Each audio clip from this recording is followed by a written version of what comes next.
For those of you who are watching later, this is another one of our regularly unscheduled live streams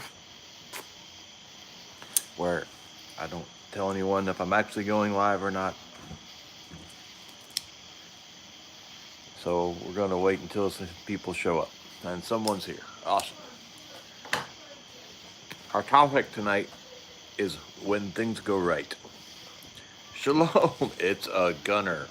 Hokey smokes, Gunner. How you doing, sir? Gunner, we're going to pick your brain tonight. How you been? What are you working on? Are you still studying the Hebrew?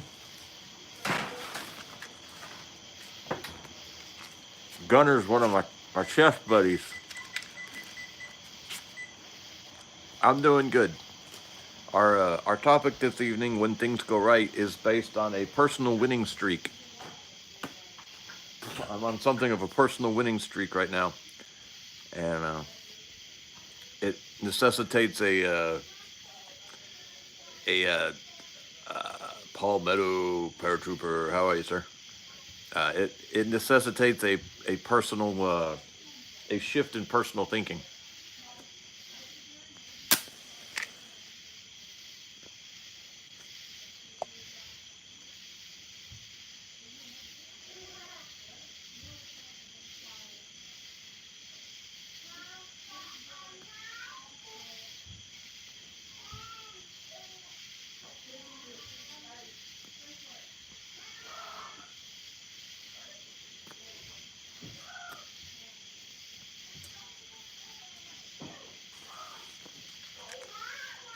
Palmetto, tell us about your shifts in personal thinking. Gunner, these are the same cigars I take to the retreats every year. I can't remember if you've ever smoked one with me or not. But they're just a block a second. There's 20 cigars in a block, $40. It's a $2 cigar. I've been smoking these for a few years. I feel like you had a cigar with me at a retreat a couple of times. If so, you've had these.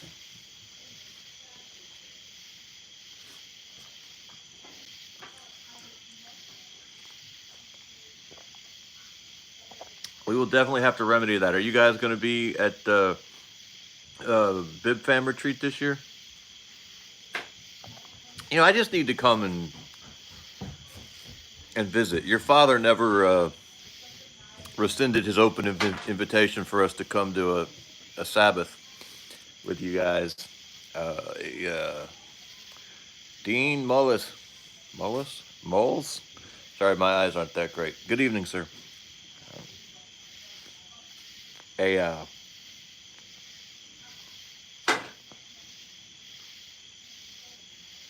I've realized that all the brothers I know that have several children don't need fellowship as much. Is it they don't need it, or they just don't want it?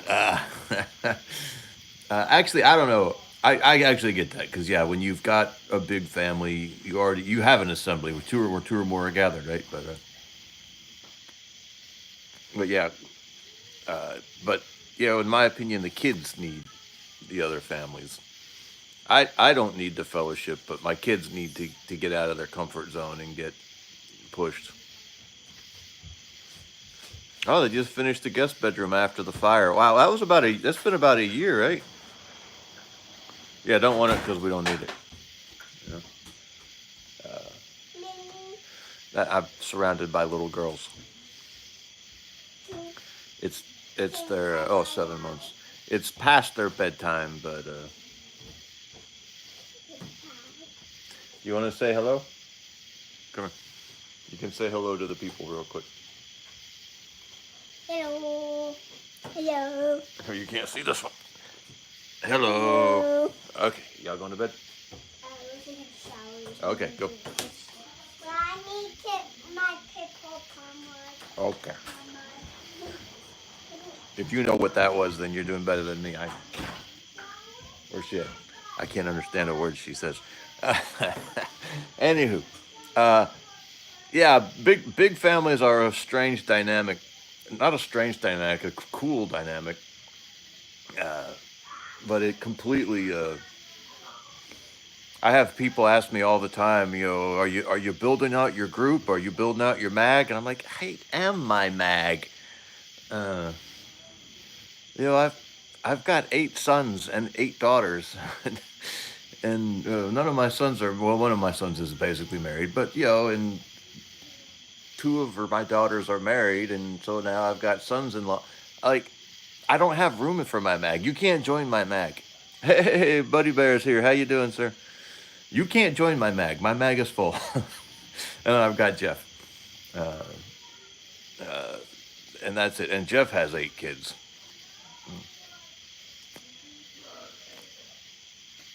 So yeah, I don't need any more people. But that is a little bit selfish because other people need us. So, it can't just be about what we need, what we want. Anywho, let's talk about when things go right. Uh, we talk about when I don't like evangelism, but I do enjoy creating Israelites the other way. We'll let the men think about that for a minute.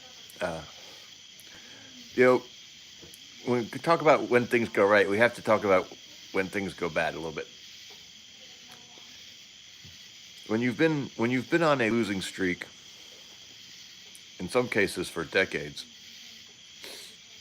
you get where Tucker Carlson is right now. Tucker Carlson has watched America and conservatism lose for so long. He can't he can't make the mental shift necessary for when things start going right. Not saying everything's going right, but a lot of things are going right. And the Tucker Carlsons of the world can't can't uh, make the mental leap. I'm convinced that's what's going on with a lot of these. They're calling them the woke right now, which I don't necessarily love, but I don't know what a better term. Uh, and I think it's just that people have gotten so used to losing. They've gotten so used to cultural decline. They've gotten so used to the narrative, and it was a true narrative, by the way. This was not a false narrative. This was a true narrative, uh, and it may not have been completely. What we may be experiencing is a temporary reprieve, right? This may not be a reversal of the rot and decline. Uh, so I may be, but I'm going to bring all this around to a personal thing. This is not actually what we're talking about. Uh, but they've gotten so invested in the America has fallen uh, narrative that we can't shift. We can't shift gears. Uh, and I listen to all these podcasts, and one of the ones I listen to is called Palisades Gold Radio. I can't really recommend it. Uh, the guy who does it, Tom Bodrovics, I think is his name, is actually really, really good. But he has all these just crazy guests on, and they're all kind of in this club, like they in this narrative of a Western decline. That when it doesn't happen, everything kind of falls apart on them. And I think this is why some people are so invested in Paul Metal Paratroopers hates everybody. In the Russia thing, I was there for a while. I was kind of in this, oh, Putin is a Christian prince type thing.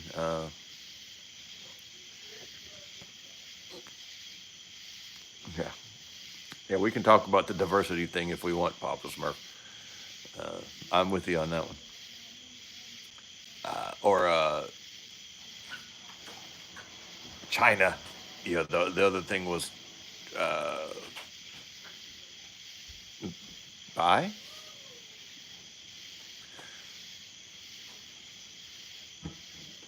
Or China, China's ascendant. America's losing to China. China's this unstoppable force, and then Anarchy Television is with us. How you doing, Anarchy Television? Oh, okay. And we can't, we can't deal with the fact that there's been a what is it called, recency bias, where you think budget prepper bro. How you doing, sir? Uh, Trying to find a wife. How's that going? We got someone else in the chat tonight who'd like to find a wife. Gunner meet budget prepper bro. That is a good plan. It's the best plan. So there's a psalm, and I always forget which one it is. I think it's 138, or it might be 136. But to me, it's the man psalm. I don't have a Bible out here, and it lays out the order of blessings that a man receives. Uh, the first being, you will eat of the fruit of your labor. Your first blessing you'll get as a man is a profitable job. Uh, Maybe not a good job, but a profitable job. And then the other is, the next, it's your wife will be a fruitful vine. Your sons will be, I can't remember what your sons will be. And your daughters will be, like pillars in the colonnade, hold up your, and then there'll be peace in Jerusalem. And it's a really short little psalm, but I think it lays out, it's a really important psalm about laying out the. I wasn't going to get all religious tonight, but I can never seem to stay away from it. Sort of the order of society. It starts with men who are being productive, men who have families, and then the nation will be well ordered. I should do a live stream on that psalm one night.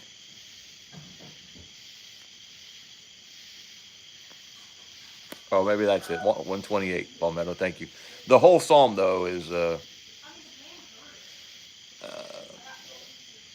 that's fine. Budget prepper. We never have a good topic. We always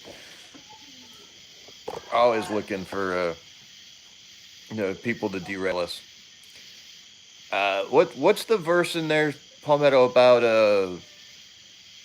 you'll eat of the fruits of your labor?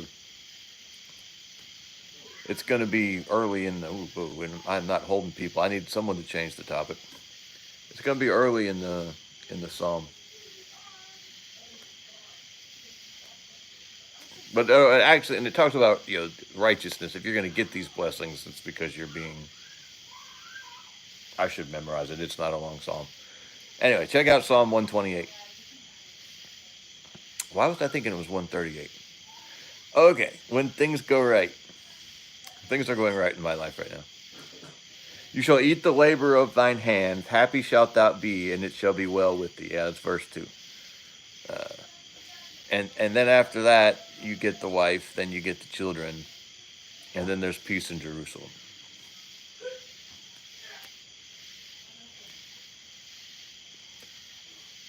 The path forward for a nation is the personal righteousness of individual men being productive and forming families.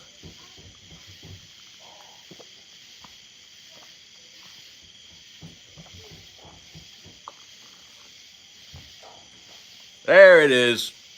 I knew, and the fear is in there too. Blessed is, I love this passage. Blessed is everyone that feareth the Lord, that walketh in his ways, for thou shalt eat the labor of thine hands. Happy shalt thou be, and it shall be well with thee. Thy wife shall be as a fruitful vine, your children shall be like olive branches. And then in the end it says there'll be like peace in Jerusalem. I really should memorize that one. I should definitely show it to my boys too. Anywho, I've been on a little bit of a personal winning streak. I had to have Lance Corporal Veteran. Yeah, it is harvest time. We're starting to bring in some corn, mostly corn. Uh,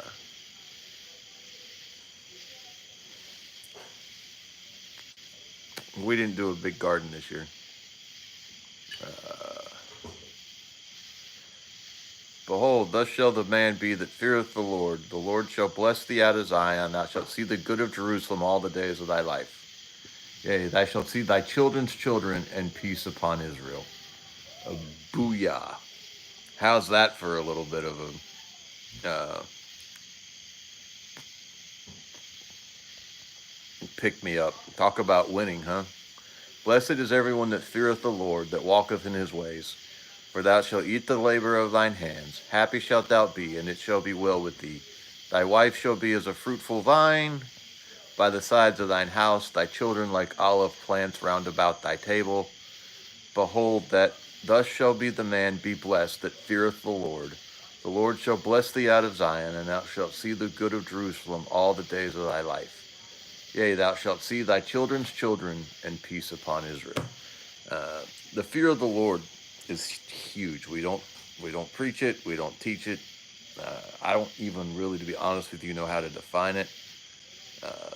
But it's a foundational truth. Lance Corporal Veteran just harvested cabbage and planted squash and pumpkins, more corn and onions. What should I replace the cabbage with?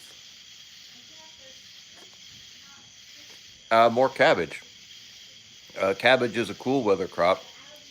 If it'll grow in this heat, then you can get it into, like, a cabbage can even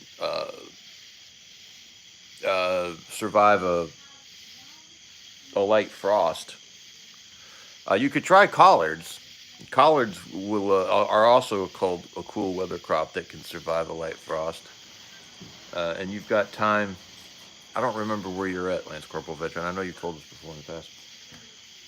But if you've taken out the cabbage, we're into mid-July now. I don't know what day it is. I think it's like the 12th or the 13th. So we're mid-July. Any 90-day crop is taking you into a 12th. Thank you, Palmetto. Any mid 90-day crop is. Dean says start cabbage plants for fall now to early August for the southeast. He's on the West Coast, but we've had a very cool summer. Night is in the 50s. Wow. We have also had a less hot than normal summer. I don't think we've gotten into any upper 90s this year. And if I remember correctly, I don't remember last year us ever getting into any upper 90s. And our nights are cooling off down into the 70s, low 70s.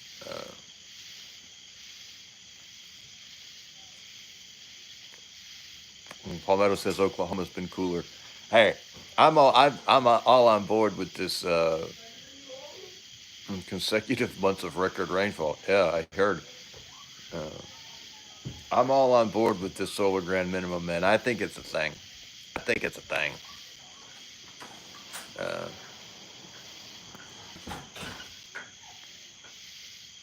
Oh wow, Dean says it hit 100 on Wednesday in Central North Carolina. That's not that far from here either. I think I'm 3 hours from Charlotte.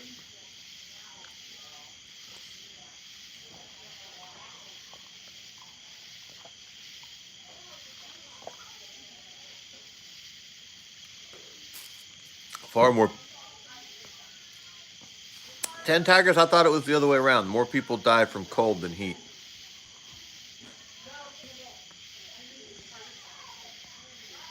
Last Corporal Veterans, I'm having a lot of personal friends and family friends leaving California, or leaving the towns and cities at least. I want to talk about that California thing there for a minute. I stand on my porch and said to my wife, I like it here, but it's too dry. Then we got 3.5 months of record rain. And she said, yeah, I heard you. Was in the high 90s here in Michigan for a few. Stop that. Few weeks. Wow. Papa Smurf, Miss Oklahoma. Has anyone had solar farms trying to buy their land going hard in upstate New York? Those solar farms are the biggest crock of bullshit. Uh, 3 hours is a good distance from Charlotte. Yeah, you're right. Yeah, Lance Corporation, we definitely want any frontline updates on the war in California. I spent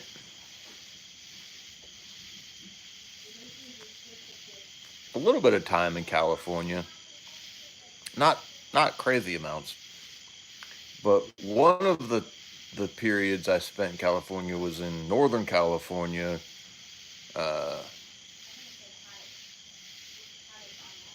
Okay, Ten Tiger says for every death linked to heat, there are 10 linked to cold.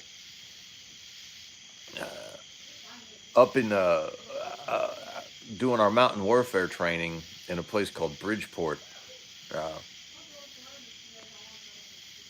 and easily one of my favorite places I've ever been in my life. Heart-stoppingly gorgeous, just beautiful. It was wilderness. I mean, it was way the hell out there. I'm sure there's something close nearby, but I like the Ozarks. Are also one of my favorite places I've ever been. Love the Ozarks. If I do have to relocate, yeah, Bridgeport. It was August and it snowed at one point. Yeah, I was there in the summer. It might be miserable in the winter. I don't know. But yeah, we were there in August and it snowed. not much, but we had snow flurries in August. Hardest thing I've ever done in my life, physically. Unbelievable. Made boot camp look like a Boy Scout camp. Those 6 weeks at Mountain Warfare training were brutal. Only time I've ever fallen out, I fell out at Bridgeport in one of the early training hadn't even started yet. We were just doing a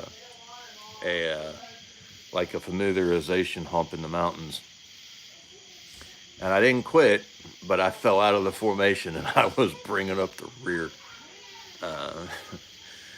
Fortunately, there were people behind me, so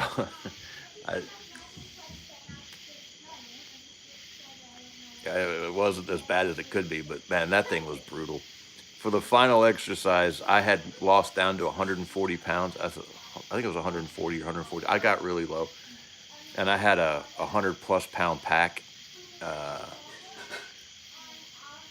and we were doing a 6 week, not a 6 week, a 6 day exercise, and I took the very first step, and I said, I can't do this. I couldn't stand up with my pack. I couldn't pick the pack up. I had to sit down on the ground and put it on while I was sitting on the ground, and then I had to roll over on all fours and walk up my body. And I took the first step, and I went, I can't do this. I'll just go as far as I can. And I'll be falling out here pretty quick, but at least I'll have started. There'll be a little bit of a personal victory. And somehow 6 days later, I was still walking. But in my 13-man squad, we lost 8 men. We lost down to 5 men. We had a big fire team, basically. So the squad leader made it. All 3 team leaders made it. And then I had one of my Marines I was a team leader. And I had one of my Marines from my team make it. It was nuts. And you end the exercise up at 10,000 feet. 9999 is the name of this peak. So it's 9,999 feet above sea level. And that was the final exercise. And, my team was down to just me and one other Marine. But we were we were one of the better man teams in the platoon. They had thrown together this crazy platoon out of nowhere.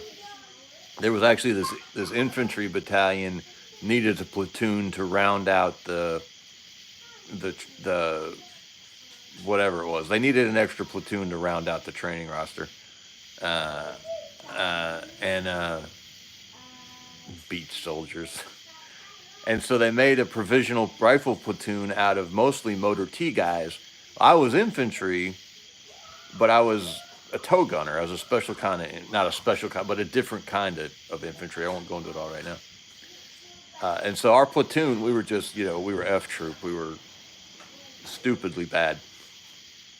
And so all the motor T guys had fallen out. There was some tankers in there. They had pulled us off from a tank battalion. And so the tankers and the motor T guys fell out. And just us tow gunners, who were actually infantry guys, we were the ones who made it. But they put my team on the back of this mountain, 9,999 feet above sea level, and said, "Hey, you secure this area." The final exercise was half of the force was going to assault and half the force was going to defend, and I was on the defense. When they put me on the back, because there was just the two of us, so they put me on the back side of this mountain, and it's just an utter cliff. It's just terrible. There's nowhere to dig in. You would have to tie yourself off. You had to dig a shelf just so you had a place to sit down. And I said to my buddy, I'm like, this is where they're coming up. This is where they're coming up. These are Marines. They are going to pick the hardest part of the mountain, and that's where the assault is going to be at. And like I said, this was a cliff. I said, they are absolutely coming up here, and because they're Marines, they're going to come up the hardest place at the worst hour. So we will see them about 1 a.m. Get some sleep. And I dug a shelf and went to sleep. And at 1 a.m, sure enough, this whole other half of the assault tries to come up this cliff at 1 a.m. And I was out of blanks. We've been carrying blanks to do these, simulated assaults all week, and I was out of blanks. So I couldn't, anyway, I just opened my sleeping bag enough to get my mouth out, and I yelled, "Bang! Bang! I see you! You're dead! Bang! Bang!" Repelled the whole assault from my sleeping bag. The young Marine who was, I wish I could remember that kid's name because he was a stellar Marine. The young Marine who was left over from my team was so mad at me. He just was so insulted. He's like, that's not right, Corporal. I was a corporal at the time. "That's not right, Corporal." I'm like, "What? Screw it." I was done. Where to get cold weather training? That's a good question. You live in Connecticut. Budget Prepper, you're not Isaac, are you? Am I remembering that wrong? We've got a young man who was in New Hampshire moving to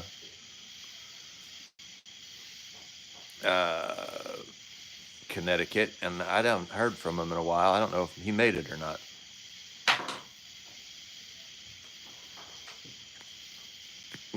So we do, and we can't call it cold weather training because look at where I live. But Jeff and I try to go out every year in the dead of winter. Papa Smurf's in New Hampshire too. Okay, Budget Prepper is not Isaac.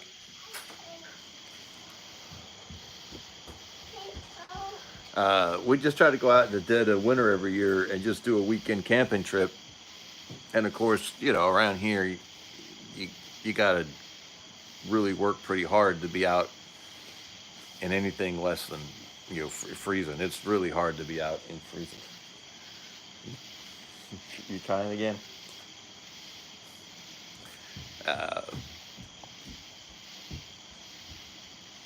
It's really hard to get cold weather training around here, but I just go camping in the cold weather, right? I mean,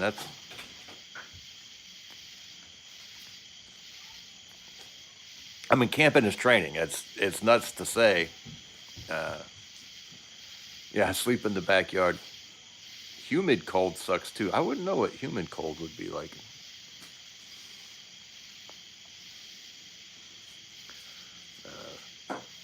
And go shooting in the cold. That's a different. That's a different. Uh, a humid cold. There's some cold weather training for you, man. I go hunting in -10 and below every December for the month. That's cold weather training right there.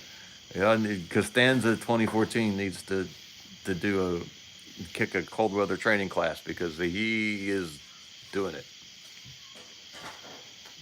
Oh, I see what you're saying. Yeah, no, when you're wet, yeah.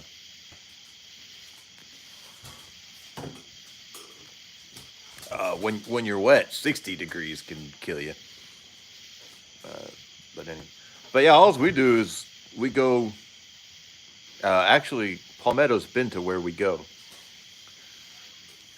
It's a little bit north of here. I live in the lower parts of the Appalachian Mountains, and we go, just a little farther north, 45 minutes north. I fell out. I wasn't gonna say anything, Palmetto. Uh,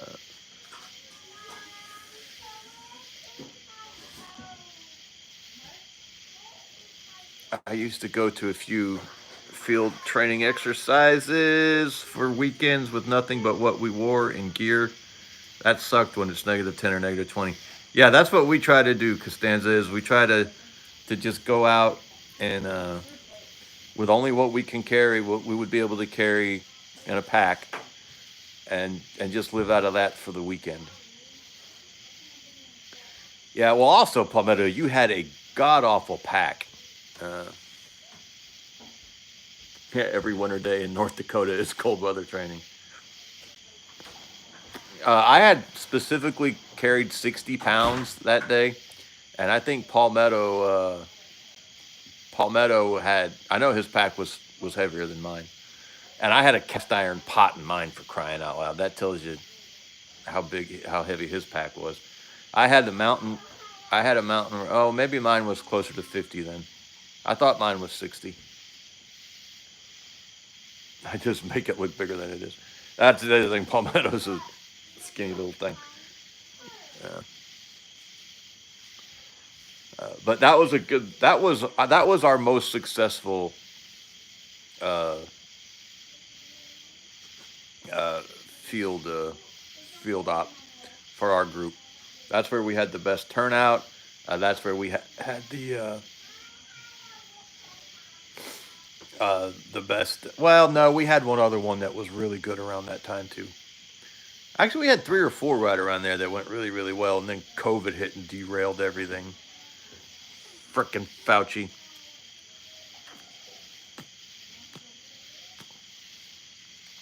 Uh, I need to try to do another one because those are good times. Those were good times. At our best one, we had about 25 men show up, and we got some range time in, and then we got a little bit of. Uh, Gunner was supposed to come to one of those. Actually, if Gunner's still in the chat, he was. Oh yeah, you had that accident, Palmetto. When was that? That was Sukkot. Yeah, Gunner was supposed to come be our. Yeah, that was Sukkot. Gunner was supposed to come be our medical officer for one of those, and I can't remember what happened.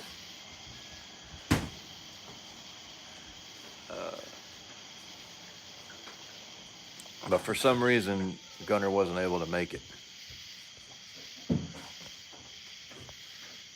We had a short guy who used to look tiny with the big rucksack on his back. Not to mention the weatherproof pillow. He always brought a weatherproof pillow. One of the funniest things I used to always see in the Corps, Lance Corporal veteran, and I'm sure you saw it too, was every once in a while they'd make those women do the marches, and they'd put on those packs, and you would see these poor women who all you could see were the heels of their boots, if you saw them from behind, because their pack was literally as tall, if not taller than them. It would go over the top of their head, and it would come down to just like right above their boot top, and they literally looked like a walking rucksack. It was crazy. I don't know how they did it. They couldn't have been. Budget prepper tries to carry 2 wool blankets depending on the situation, one to sleep on and the other to sleep in. Mark Becker is here. Good evening, sir. I always take a sleeping mat. I think those rubber sleeping mats are lifesavers. I think if you've got, I was in airborne school with a chick that was 5 foot. She was one of the first 3 people out of the first plane and among the last to hit the ground. She kept hitting thermal pockets and going back up. Papa Smurf's 5'4". We've got a short king in the house. Well done, sir.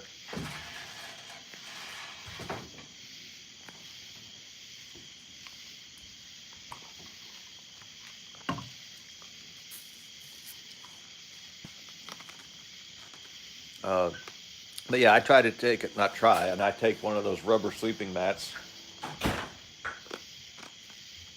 And then I like the modular sleep system with the cold weather bag, the patrol bag, and the Gore-Tex bivy sack. And when I've got all that, I've never been cold. Not with the whole system. There's been a couple times when I got caught with just one of the pieces, like just the patrol bag. Oh, and then I always take a poncho liner too.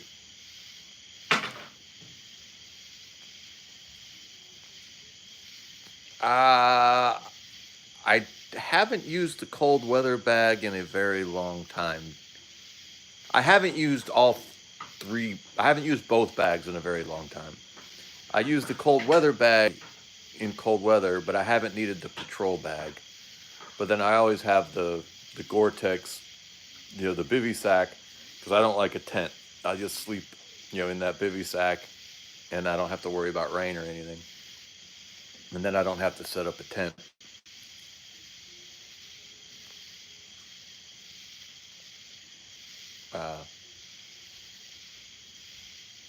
I'm too fat to fit in my mummy bag.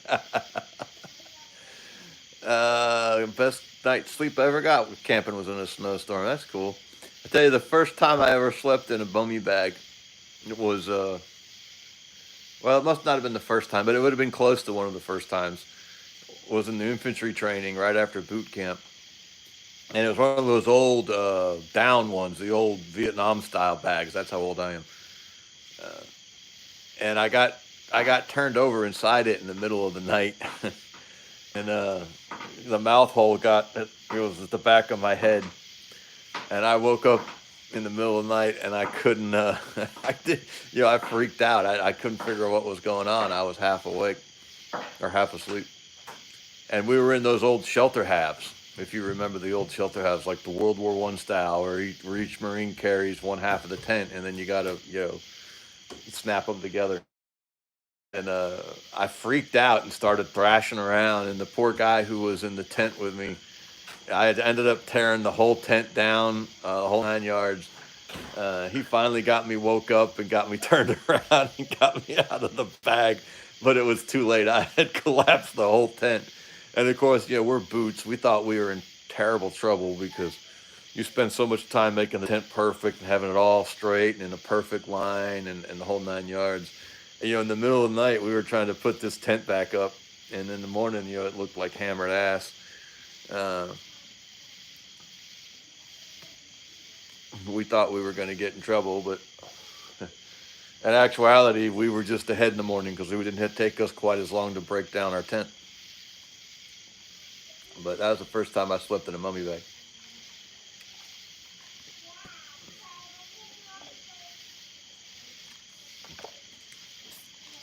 Those old down bags are warm. I've got a couple here now. And they are still 50-plus-year-old sleeping bags, and they're still warm bags. We are so completely off topic. They make you sleep in just your bag in the snow every year in Alaska. Must be a good bag. Nah, the topics are always crap, Papa Smurf. They're just an excuse to start talking. We usually somehow find a way to come back around to them in the end. I've just been watching this Tucker Carlson, Candace Owens stuff, and I think they're just they can't accept that we're winning. I'm sorry, and I'm not saying like we've won, it's over, but it's been a good quarter. Oh, Palmetto, you should absolutely join the VFW. I am a hypocrite because I'm not actively involved at the moment, although I am a lifetime member. But the VFW was great. I never even saw combat, so I'm not even like, but it still was very, very, very helpful for me transitioning at one point. I needed it, and I would like to get back involved, but I would have to work a lot less, which means I would have to eat a lot less, which I could stand to eat a little bit less.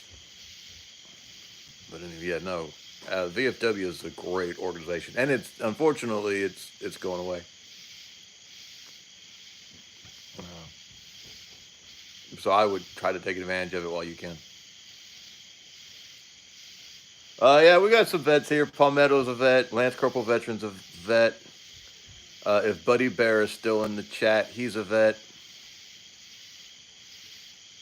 Wait, is Buddy Bear a vet, or was that? I think Buddy Bear's a vet. I might be making that up, though.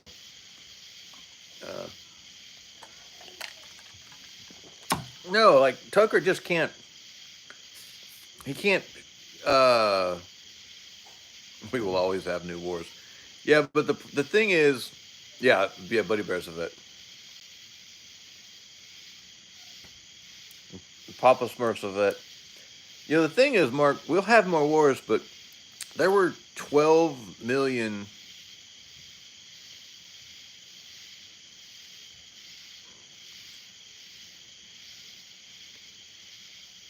There were 12 million vets coming. I'm not sure what that question is, Budget Prepper. I mean, our whole force is a volunteer force drawn from civilians.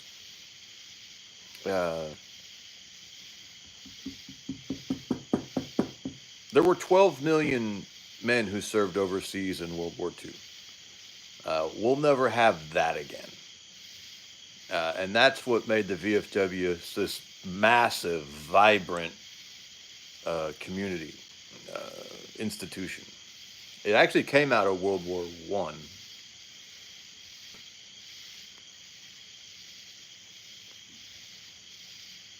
Yeah, Lance Corporal Veteran, there's a...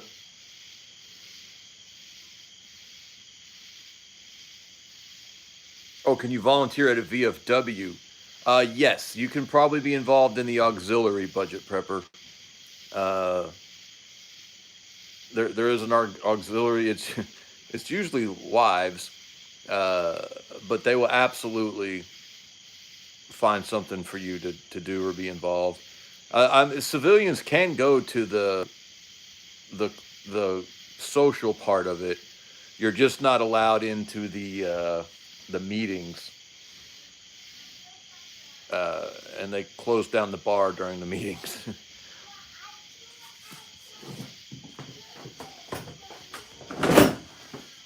But yeah, if they have anything for anyone to do, that's the problem. Some of these VFWs are really getting light on activities. My local one here might have, I haven't even checked in a while. It might have shut down since the last time I went. But we'll never have 12 million veterans. Well, I shouldn't say that. As soon as I say that, it is unlikely that we will have 12 million veterans coming out of a war again.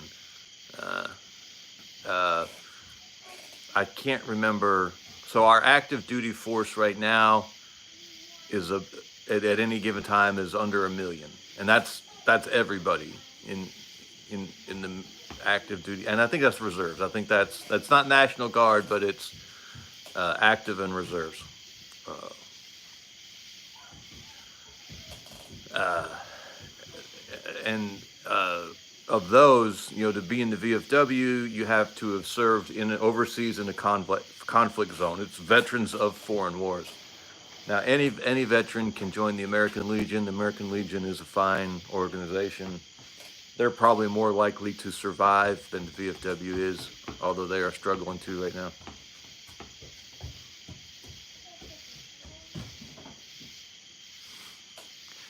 Uh, but gonna we're unlikely to have that influx of potential members like we did coming out of World War II. And then those World War II guys, they lasted so long, they're just now finally thing. It's not a good thing, but they've basically now finally left leadership. But they held on for so long. They were so prevalent for so long. They were the dominant force in the VFW for literally decades. The younger vets didn't get involved as much. The Korean guys, we got a camera hog on our hands. She really likes being on camera. Hey, pretty girl, are you sleeping out here tonight? Yeah, time. All right, get your bed set up.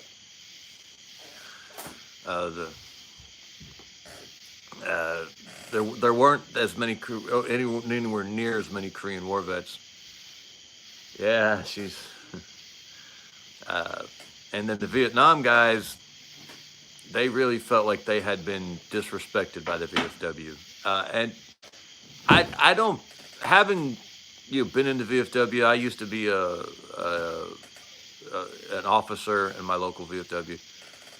I don't think that was completely fair. I don't think the World War II guys judged the Vietnam guys as harshly as the Vietnam vets felt like they did. We forget, the World War II vets came back triumphant, and they felt triumphant, and they felt like winners, and they felt victorious, and they were treated victorious. And the Vietnam vets came back, and they felt like they were defeated. They weren't defeated. We won Vietnam. I have talked about this before. We achieved our goals in Vietnam, and Vietnam ended with a peace treaty. It's called the Treaty of Paris.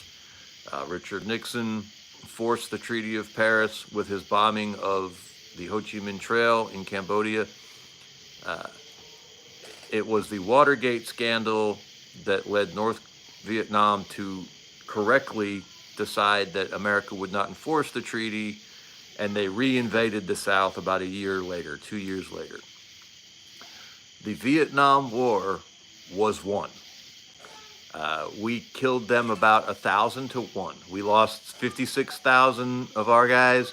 We killed about 6 million of them.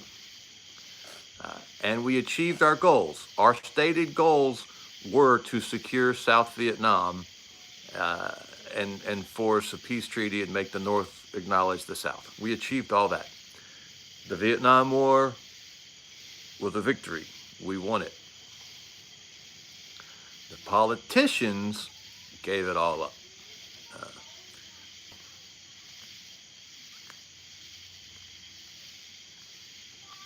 And then led to this false narrative that has been haunting us ever since. But the Vietnam vets, they came home and they felt like they weren't as victorious. They maybe have projected a little bit onto the older generation, because these were the sons of the World War II vets. Literally, it was that generational changeover. There were some people who fought in both wars, but I wonder what Mark and Palmetto are talking about. But the World War II ends in 1945. 20 years later, in 1965, we're in the Vietnam War, at the height of the Vietnam War, of our involvement in the Vietnam War. I think the Tet Offensive was in 66 or 67. Maybe it's so uh, we had some daddy issues going on. Sorry, Vietnam guys, love you, but we had some daddy issues going on between the Vietnam vets and the World War II vets. Not saying that the World War II vets didn't do some things wrong, but I think the Vietnam guys projected some things they were feeling onto the World War II guys. And so they didn't join the VFW. And there weren't that many of them anyway. I mean, there were a lot. There were a lot more than there were from Korea, because I want to say Vietnam for us lasted from like 60. I think it was Johnson who really got us going in like 62, 63. If I remember correctly, I'm pulling all this from memory. I wasn't going to do any of this. I think the Paris Peace Treaty was in 72. We still had Gunner. Good night, sir. Appreciate you popping in.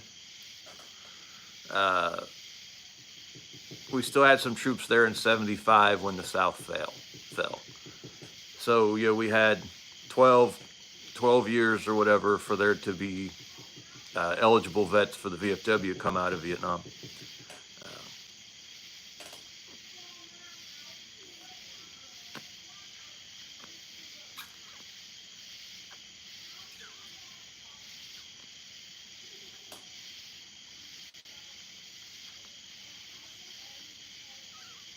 Sorry, I was letting it go out. I had to.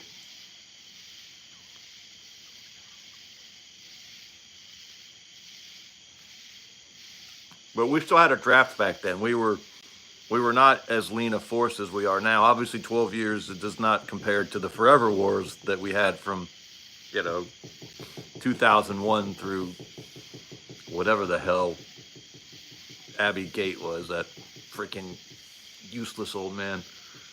But it would have been about, 2021?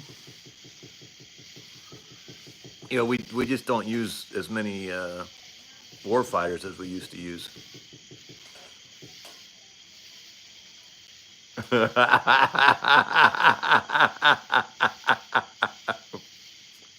Okay.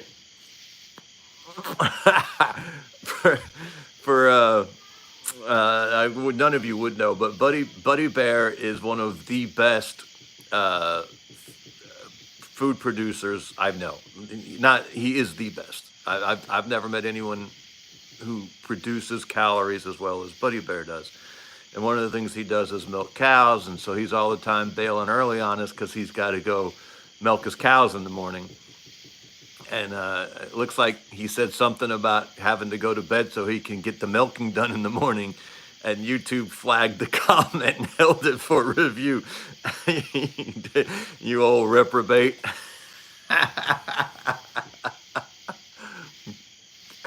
I let it go out anyway.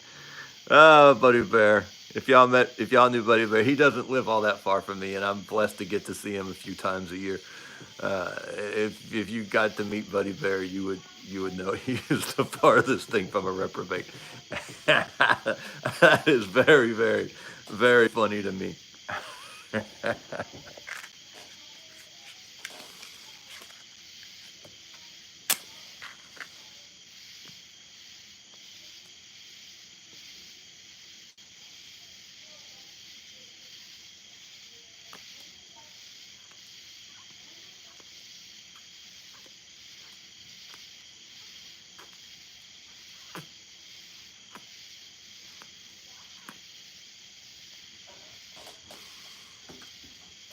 He's given us turkeys the last couple of years at Thanksgiving that are they're damn pterodactyls. I swear to God, he's not feeding me turkey. He's giving me some kind of prehistoric. One was 27 pounds.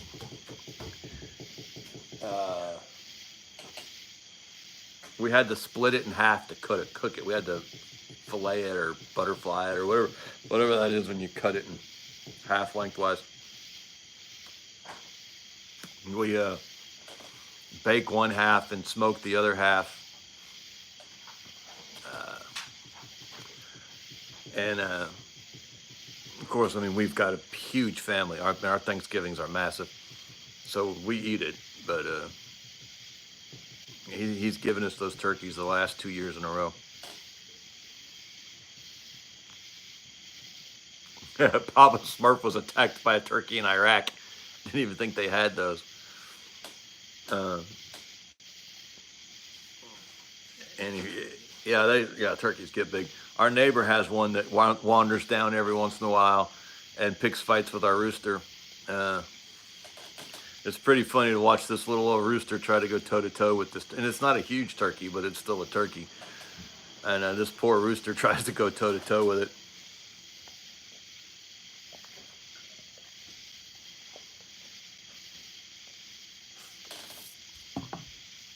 Well, Palmetto, this would be a place to make a joke about the Iraqi National Army, but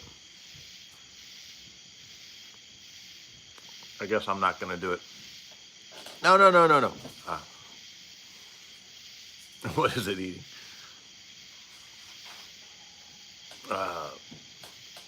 Let me wrap up this stupid topic I tried to come up with that's not working.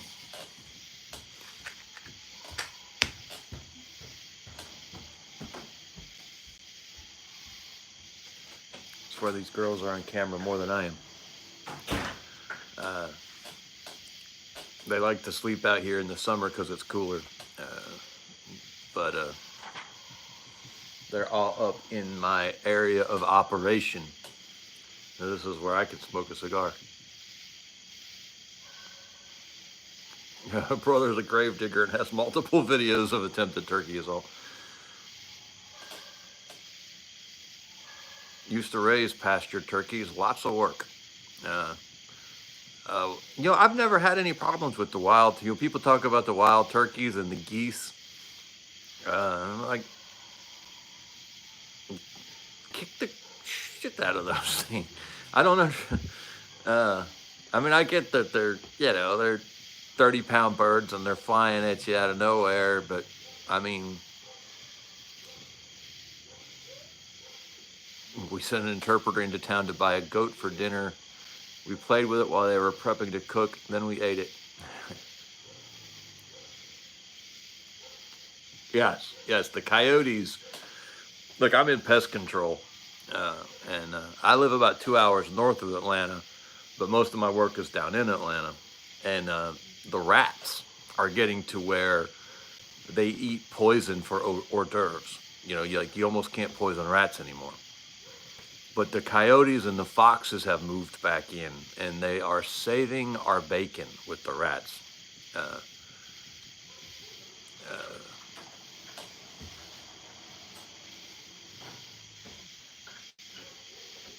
But they have rights now. Well, they also have foxes and coyotes on it. I've seen coyotes in the middle of the city, just straight up. I was riding through this suburban McMahon. Well, it was a couple years ago now, but no, it didn't. It didn't go over my head, Palmetto.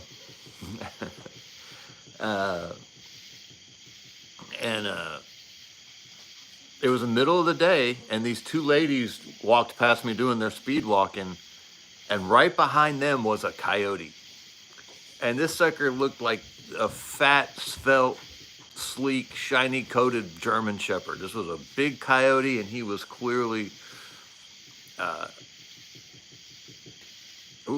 suppressor and night vision. I want night vision so bad I can taste it. Middle of the day, and he was just trotting behind these ladies. Or I'm sorry, he was right in front of the ladies. And he just walked right past me. I was sitting in the truck. I almost could have reached out and touched him. He got so close. And then these ladies walked past, and I stopped them and I said, ladies, have y'all reported that? Is someone going to handle that coyote? And they're like, what coyote? And I said, that coyote. And they said, oh, that's not a coyote. That's just a local neighborhood dog. We see him out all the time. I'm like, no, lady, that's a coyote.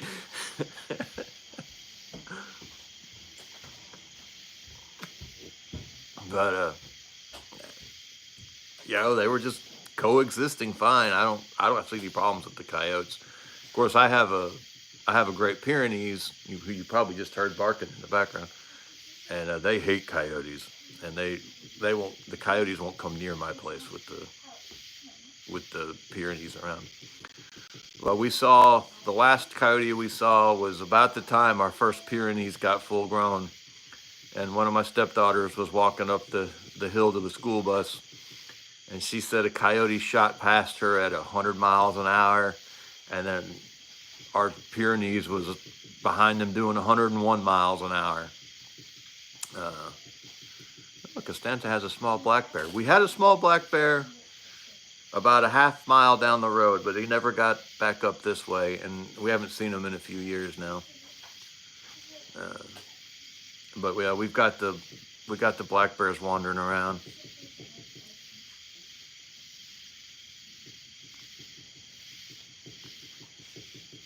Yeah. Oh, look at the pretty puppy. I was at a lady's house.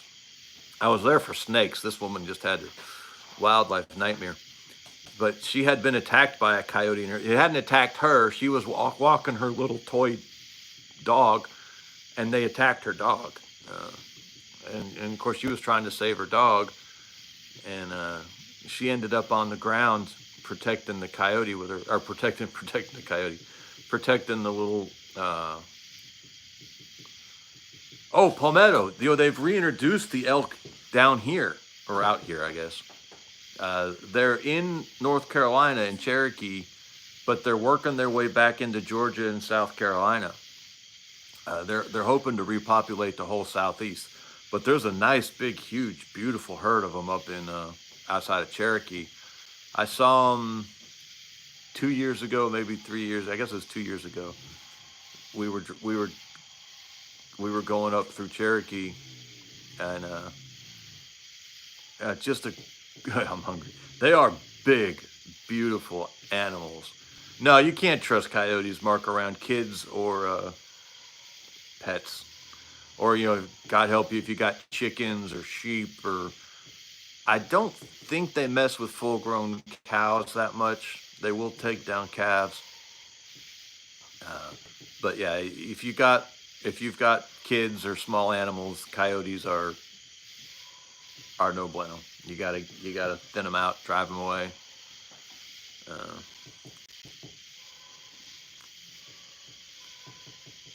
Yeah, we get the copperheads. I've seen a timber rattler, not here, but a few miles away. But we don't get the rattlesnakes very much. They tend to stay back up in the hills. We will run across the copperheads occasionally.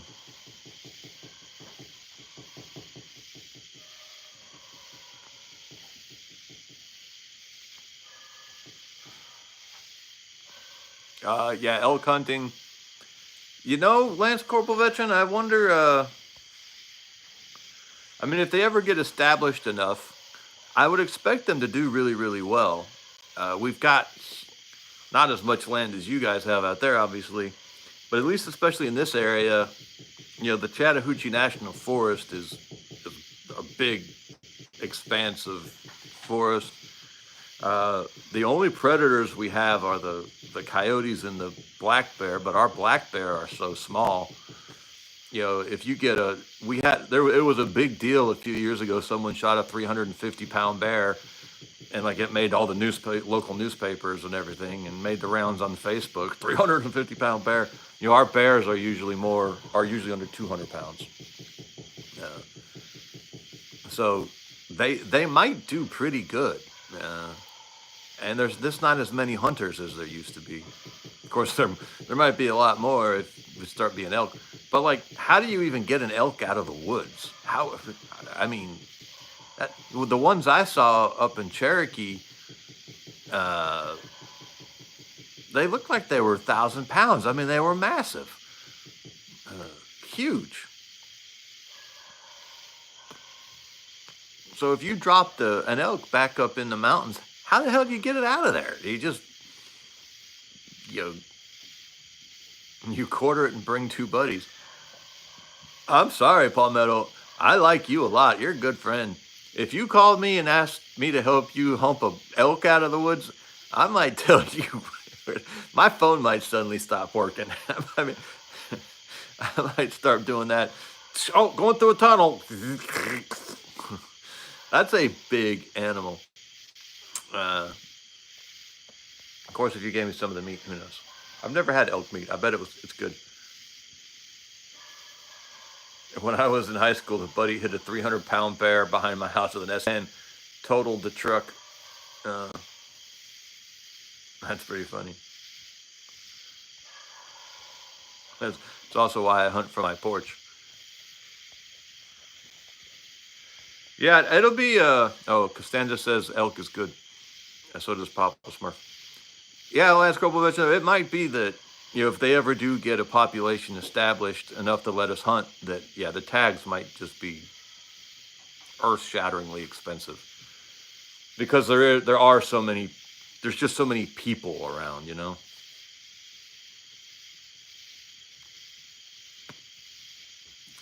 Yeah, that's something I know are in the area, the wild hogs, but you never see them, especially not down here where I'm at. Down closer to the lake, and I'm 5 miles from the lake, but you get down a little bit closer to the lake and you can start running into them. But they really seem to stay in the bottoms around streams, and they don't come up, a little bit higher for whatever reason. I don't know why. But you almost never see the hogs, and they don't do damage around here. I've talked to a guy about a mile and a half down the road who has a creek, a bigger. I have a small little creek. He's got a bigger stream, and a decent bottom, which means something different down here than it does to Buddy Bear, that reprobate milker. I got to be careful. There's kids out here. And he gets the hogs down there around his stream. But my father-in-law lives right across the road from him, and he has that same stream on his property, and he's got a really nice bottom, but it's more exposed. His neighbor's bottom is more hidden. My father-in-law has cleared his, and he farms it and everything, and that guy, he just lets his go to scrub brush. So maybe that's why he gets so much more hogs down in there. But they don't even cross the street. It's not even a quarter mile. The guy's literally neighbors to my father-in-law. I sent him the problem is they are in bed. Their bed is in my office in the summer months because it's cooler. And they don't even cross the road to get in the garden and eat the corn.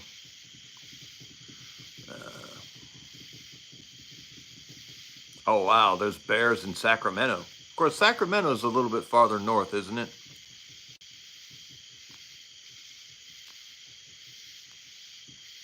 Anyway, let me wrap up this stupid topic that no one wants to talk about. Take the wins when they come, men. Celebrate the victories. I got to meet my oldest daughter.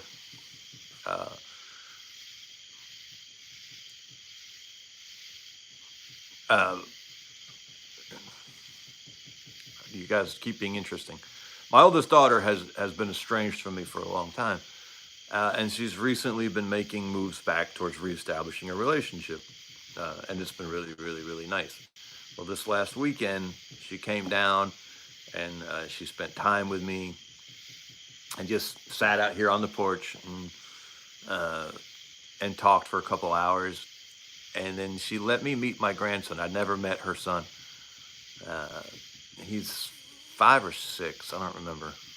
How old is he? 6. He's 6. Thank you. And I never got to meet him, and so I got to meet the boy this last weekend, and we even got to spend some time with him, and he hung out here with the younger kids, because he's the same age as some of my oldest daughter's son is the same age as some of my younger children, and some of them are actually younger than him. So he came and hung out for a few hours in 2 different days, and I got to meet him and spend some time with him. And you know what? It was a victory. It was a great moment, and you just got to celebrate the win, you know, and accept that it's not always. Yeah, Mark, I was in the same boat up until this weekend. That's tough. It's tough. My daughter had her reasons. I don't necessarily, agree with them, obviously, but they weren't unfounded, and they were.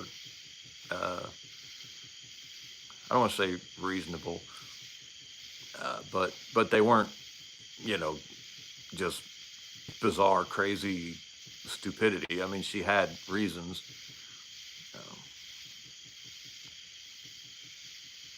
Oh yeah, Palmetto. I have 8 daughters. The 6 of them are grown, basically, and I have yet to get any of those first 6 past 16 without them hating me for at least a little while. I'm very hopeful for these youngest 2 that maybe I can get them through their teen years without them hating me. But so far, I have not achieved it. Even the one who was the nicest to me had her little period where she pops in on these live streams occasionally. Oh yeah, no, yeah. Once they get in those early teen years, yeah, dad's useless. It's pretty funny. You just got to hold the line. They all come back around. One of them was only mad at me for a few months. One of them was mad at me from about 12 to 26. And then all the rest were just a few years there in the teen years. They all come back around. Yeah, Mark, divorce just destroys everything. Thank you, Budget Prepper. That's nice. Yeah, divorce is just a destructive evil that I wouldn't wish on my worst enemy. Thank you, Papa Smurf. Your dad probably did the best he knew how to do. I'm sure he wishes he had done better.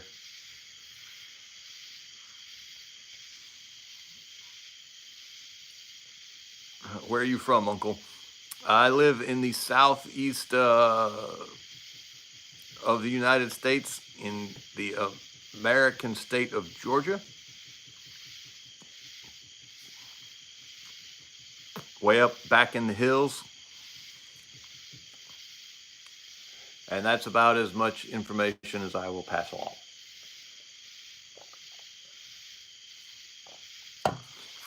Let's see. Of the people in the chat tonight, Palmetto's been here, Buddy Bear's been here, Gunner's been here, and I think that's everyone in the chat who's visited us in the house. OPSEC is key. I keep doing it. I do it every night.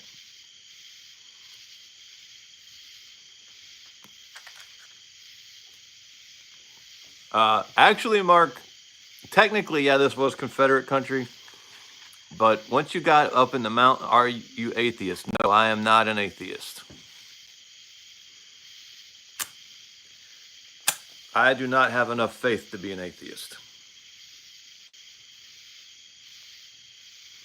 Once you got up in these hills, though, it was not for sure that people were going to be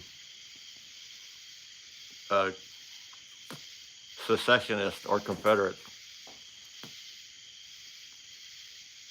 I mean, the whole reason we got West Virginia is because that part of that used to just be Virginia, but it didn't secede with the rest of the South. The mountain areas had far, far, far less slavery. And I'm not saying like we were all, because my people lived in the Appalachians back then too. What slur was held for review, Palmetto? Who was given slurs?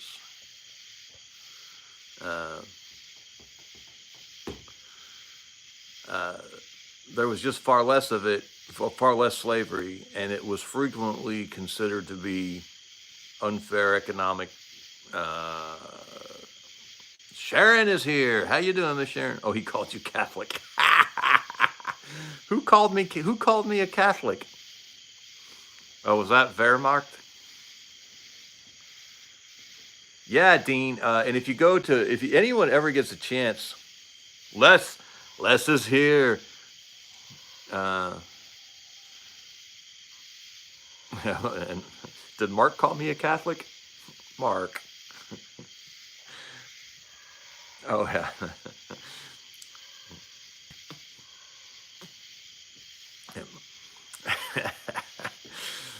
Mark, what's going on with the Catholics? They're having this big debate about whether or not we worship the same God as Islam. There, there's this kind of this push. I don't know if it's the new Pope is doing it or not, but there's all this stuff about how Allah and Yahweh are the same God. I struggle with that a little bit. Of course, I'm going to blame the Pope for almost everything, so don't take it, why you don't inhale. I don't inhale cigars. I don't think most people inhale cigars, Wehrmacht. You get way more smoke out of a cigar than you get out of a cigarette. And if you inhaled it, I'm sure there are people who do. I'm not saying no one does. But most of the people I know who smoke cigars don't actually inhale the cigar. You just hold it in your mouth. It's more about the process than it is anything. You inhale most of the nicotine through your mouth anyway. So, but you don't get as much. And I don't enjoy inhaling. I inhaled a cigarette one time, and it almost killed me. I didn't think I was going to survive. Yeah, Costanza did it. Smoking a cigar is about the. Palmetto Mark is a good, solid conservative Catholic. I like Mark. He's a good guy, and he's got a good sense of humor. He can laugh at himself, and me apparently.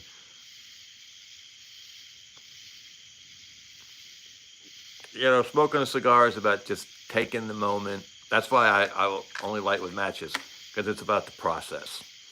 Will the lighter do? Some people will tell you lighters affect the flavor of the cigar. No, but it's the process. Reagan was very much. Now I still have. I'm prone to hero worship. I am. And at one point, yeah, that's how you got to work at your comm shop. And at one point, I had the typical Republican, sort of hero worship for Ronald Reagan. And I still have a little bit of that. I still think Ronald Reagan was a good guy. Wasn't a great man, but he was a good man. And he was a good man in a room full of really, really terrible men. So he looked like a good man. But he was not a conservative. He claimed to be a conservative, but he was very much a moderate. He might have even been center left as far as I'm concerned. He certainly wasn't as pro-life as I am. And he certainly wasn't dedicated to the Second Amendment, as I am. Mark says he was a rhino. I like rye whiskey, Papa Smurf. If you enjoy whiskey, you should try some ryes.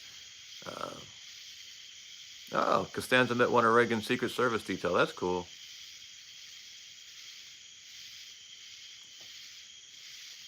Trump is a businessman, and Trump knows his product, and he knows his audience. He knows who his customer base is, and he's going to give his customers what they want. He made a mistake with that bump stock ban. Johnny Walker Black is really, really good. Do you support LGBTQ? No, not in any way. Most people would, and his customer base ain't me. Yeah, but he's the best business going. No, Wehrmacht. I adhere to a very strict definition of biblical sexual morality. This Epstein thing is going to hurt Trump. Yeah. Not as much as the Tucker Carlson's of the world think, though. He's on a winning streak, and say what you want. This is not necessarily a good thing. I'm not saying that it is, but Americans like to win. And Trump is winning. And to me, this is the danger of Trump. I'm a big fan so far. He's doing great work. He's doing better work than anyone's done in my lifetime. He's so much better than Hillary would have been, or another term of Biden. Or we saw what a disaster Biden was. You can never let perfect be the enemy of good enough. Trump is good enough. But the danger with Trump is that this center-left moderate, because he's a center-left moderate. Have you ever had Buffalo Trace? I have not had Buffalo Trace. And he's going to be successful, and then there's going to be a string of failures after him. And because Trump is he's the first president who supported gay marriage before he was elected. I think that's what it is. Before he was elected to office, he supported gay marriage. Like, neither Biden nor even Obama. Obama didn't support gay marriage when he was elected the second time. That's how recent all that foolishness is. But Wehrmacht, I actually don't even, I kind of reject the whole category. I don't believe people are LGBTQ. LGBTQ is something you do. It's an action. It's not a state of being. I don't believe people are born that way. I think human sexuality is trainable. It's you will get what you feed. I've got children out here, so I can't go into all of it right now. But I don't believe you're born. I also don't believe you're born straight, by the way. All of us manly men with our chest hair, you can't see it through my beard, but I have chest hair.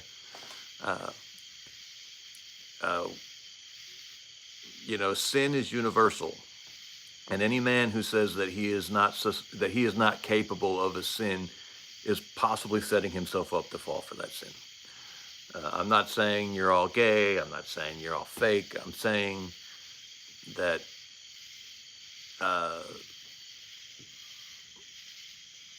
right. Mark, I that's kind of where I come out on it too. At some point, you have to draw a hard line and say, okay, you're not a victim of your childhood, but the vast majority of them were damaged at some point by people who they should have been able to trust, and by a culture that lies to them and tells them, oh, you're brave, you're beautiful, you're bold, and we laugh at their silly antics and encourage them and incentivize them to drive further into this destruction. And that's what happens. Sin, that stuff's never enough. You always want more. My sins in my life have always been like that. More. It's never enough. And the next thing you know, you've gone from this tiny little compromise, and suddenly you're staring at the abyss and have to decide if you're going to do the hard work to drag yourself back or not. It's a hard thing. And if there weren't little ears nearby, I would go farther into it, because I have I have theories about everything. But I have a whole theory. There's a whole complex thing. And why the enemies of our soul work so hard to warp and pervert us in this area, because it's such an important area. The relationship between a man and a woman is a direct living testament to the relationship between God and Israel and Christ and the church. And if he can pervert that living testament to that all important relationship,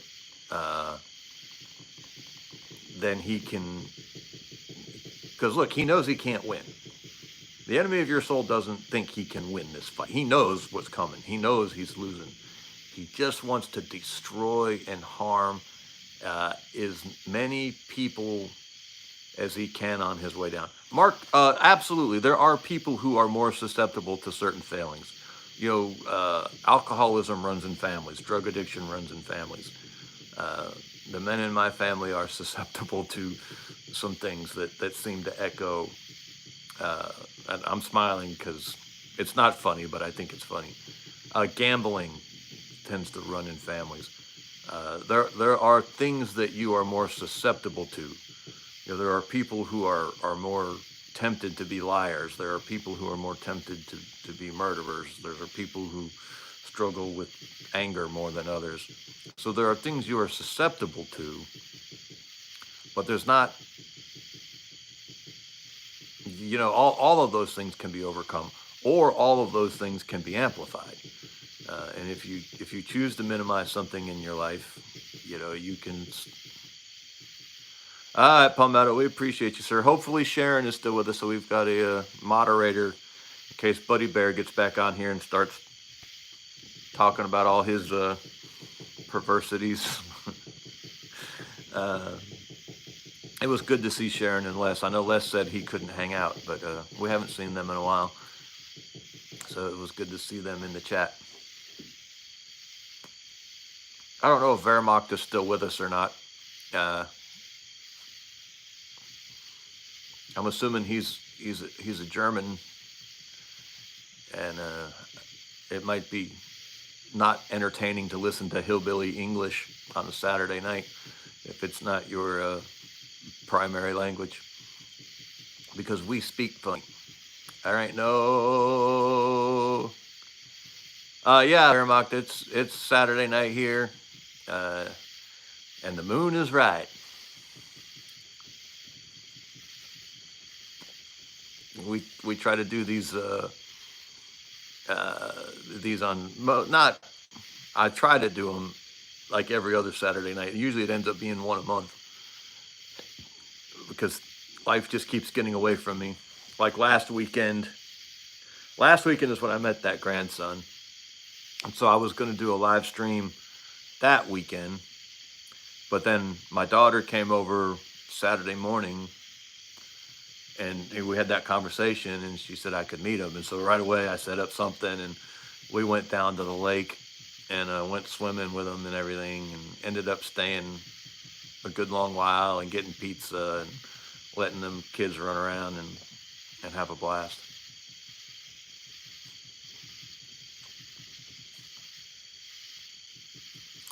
The new baby loves my beard, just loves it. And every time I hold him, he just grabs it right away.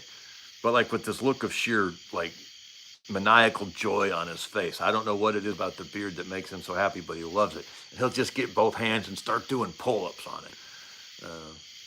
And he's 6 months old, and it is fun. And usually at 6 months old, I'll start training the kids on what I call no touch. And it's I'll hold them and I'll have something that they want, and you know, and they'll grab for it, and I'll say no touch, and I'll move their hand away, and you know, it may come down to a little slap on their hand, a little gentle slap on their hand, and then when they respond and they don't reach for it, I'll give it to them. I use Coca-Cola a lot, or sweet tea, because it's a really effective training tool. And that's the very first discipline or training tool I use with a child. And it usually around 6 months old. And it's very, very effective. And if you start training a child really young like that, you have far fewer problems going forward in the future. So you start with no touch, and then at about a year, somewhere a year, you know, whenever the kid's ready, you'll do be still. And then at some point you'll add be quiet, and you teach them no touch, be still, be quiet before they're 2 years old. Yeah, Sweet Tea explains it, and you have an almost fully trained child. You don't ever try to make a child go to sleep. You can't force someone to go to sleep, but you can train the child to be still and be quiet in their bed, and they will go to sleep on their own. You don't, try to force the child to eat his peas. Kid will eat when he's hungry. You just don't give them other food. They get what's in front of them, and if they don't eat it, that they will eat it eventually. Trust me, I promise you. 16 kids now. I know this for. I have yet to have a child starve to death. Early on, I fought with kids. You will eat your, and it was stupid. I was such an idiot young man, because young men are stupid. By the way, don't nothing personal. They're stupid in a gloriously wonderful way. But I was really, really dumb. I made a lot of mistakes as a father. Now I'm 50, and I'm like, you don't eat? Fine, we'll see you in the morning for breakfast. And you know what? Every time they survive the breakfast, and they'll eat their breakfast. Anyway, the new baby, we were very, very blessed to have a child with Down syndrome. And it's funny because I had been bragging for the last couple of years that I've got boys figured out. I know how to raise boys. I've got some, boys are pretty easy to raise. And so I've been bragging for a while. Oh yeah, I can raise boys. Oh, happy birthday, Costanza. I'll turn 50 here in a few months, so I'm not quite there yet, but I'm not very far off. And God said, okay, here's a new kind of boy. Good luck. And he's a very, very sweet boy. And normally at this point, at 6 months old, I would be training him no touch with the beard, because if he's that interested in the beard, that would be a good thing to train him with. But with the Down syndrome, I don't know. I haven't figured out what he's ready for or not ready for yet. So it's been kind of a fun little adventure, trying to learn this boy and figure out, what is he ready for? What is he not ready for? Because he definitely processes things a little different than I'm used to. And obviously I'm not going to just start, doing something to him that he can't process yet, so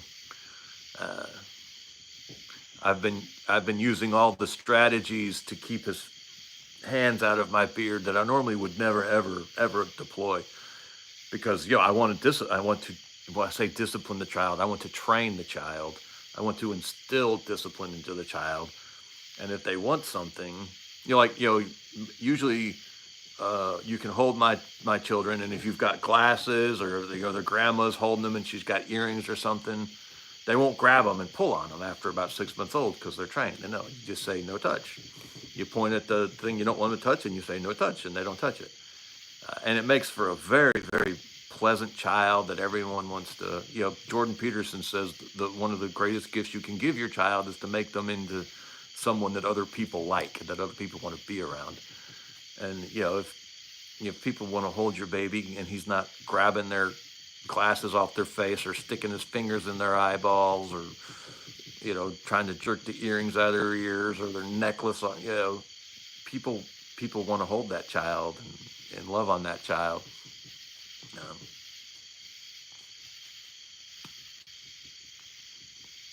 And that's a wonderful gift you can give a kid.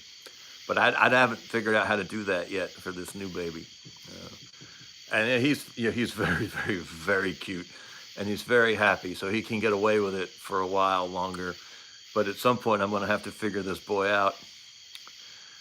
The other problem I have is that I am about to turn 50. I see that's, it's, Lance Corporal Veteran says his nephew's a year old and he's already hitting people.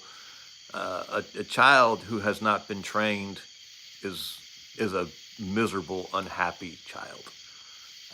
Children love training. They love discipline. Again, instilled discipline, not like beating them with rods. They want to know because they want to be liked, they want to be loved, they want to be safe, and they want people to like them and interact with them. And when they know what the rules are, when they know what the left and right lateral limits are, what the boundaries are, they love that and they feel safe and they just thrill to it. That child's hitting people because he wants someone, anybody, to show him that they care enough to tell him no. Because when you don't train a child, it's not because you love the child, it's because you don't love the child. It's because it's too much work. It's because it's going to require you to be hard.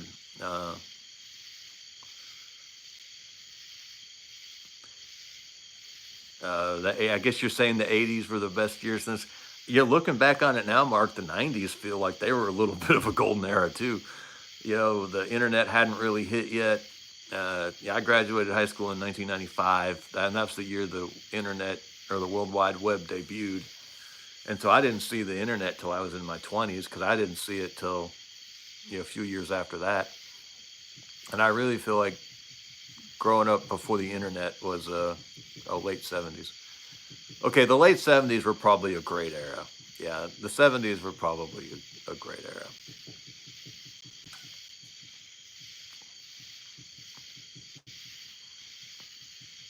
But I feel like the 90s were the last hurrah. Because especially out here in the country, out in the sticks where we live, the music was good in the 70s too. Costanza was never indoors before 1995. Yeah, no, man, I remember being, I'd have been like 9, and I would walk miles away from the house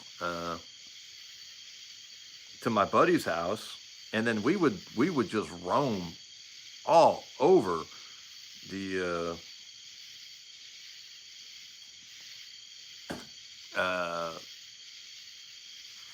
county, not whole county, I mean, but we would run miles over that end of the county where I used to live back there. And we'd be wandering through people's yards, across pastures. We would have no idea where the hell we were. Literally, I mean, we would have some basic idea that if we would, Sharon, like the 70s too,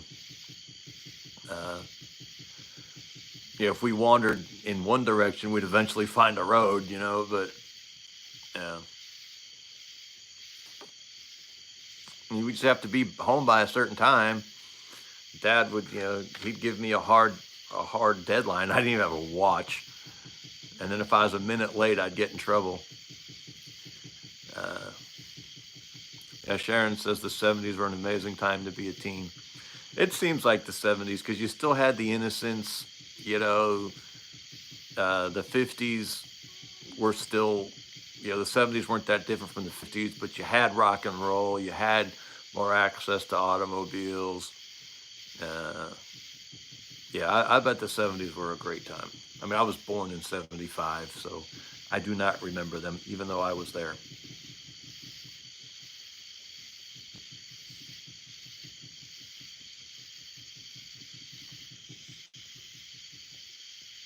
Yeah. I remember 8 tracks. I don't think, Sharon, oh, I'm old. I don't think I ever used an 8-track, but I remember them. We had tapes. I remember tapes. Mom we would record, wow, Sharon graduated in 76. That's the spirit, Sharon.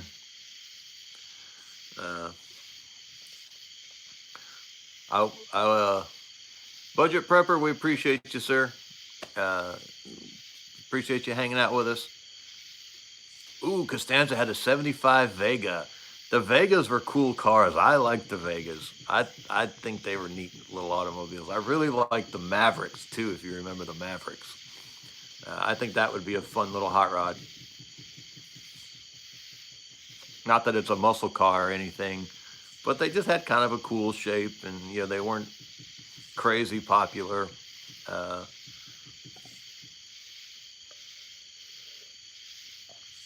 88 Chevy Camaro.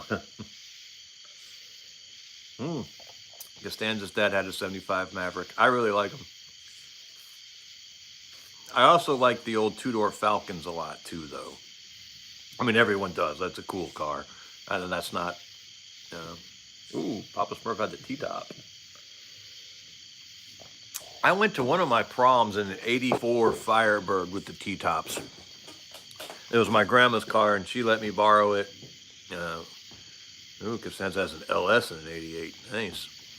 She had the V6, and it was a 5-speed. But she let me borrow it to go to prom in, and it was kind of cool. I really liked the T-tops. 65 Mustang. I love me some Mustangs. I'm a Ford man through and through. I would love to have a Mustang one day. I don't know if I'll ever achieve it or not at this rate, but I'd love to have like a 68. I like the Fox bodies too, Costanza. I'm sorry. I love the LX Fox body. I do want it. I love me an F-150, Papa Smurf. I love me an F-150. But yeah, the Fox body LX with the 5.0, and I used to see them with T-tops, and I don't know, got mold, bad cylinder. Cylinder 4's bad.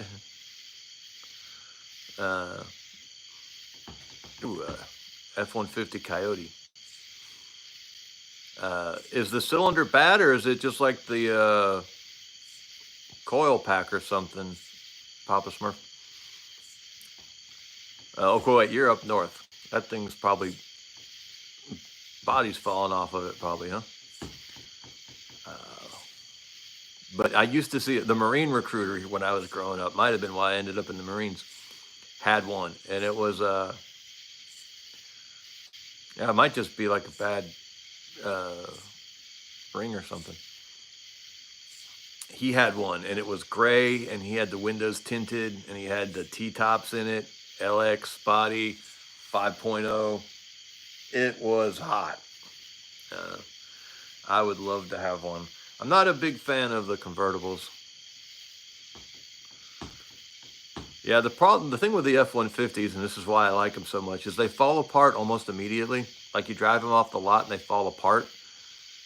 But they fall apart just to the level where they'll keep running. You can keep an F-150 running. It'll run like crap. It'll rattle. But it'll keep running. So you get 5 miles on an F-150 and it looks like it's got 100,000 miles on it, but then it'll run at that 100,000 mile level for the next, 175,000. I've gotten some really good service out of F-150s. Yeah. I'm driving a Toyota Tundra for work right now, and I don't like it. It's a good truck as far as, yeah, the 87 Coupe LX with the 302. That would be about my favorite one, other than like a classic. It's a good truck as far as the drivetrain's good, the engine's good. It's comfortable, but it's not a good work truck. The bed's too short. It's up too high. I'm 5'11", so and I can't like reach over the bed and just like comfortably grab something out of the bottom of the bed. I've got to climb up in there, and it's just not a convenient work truck. But it wasn't, and it's a 4-door, so it's a really nice truck, extended cab 4-door.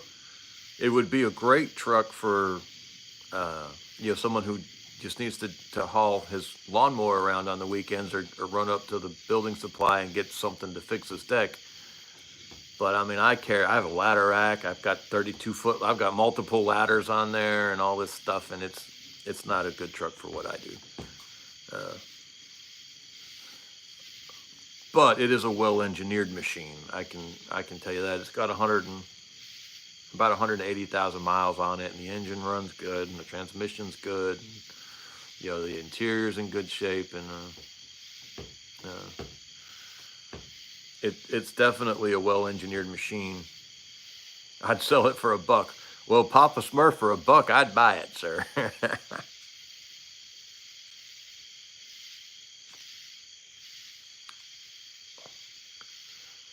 Lance Corporal veteran. My parents have the Ford Maverick. Now, again, I'm a Ford man.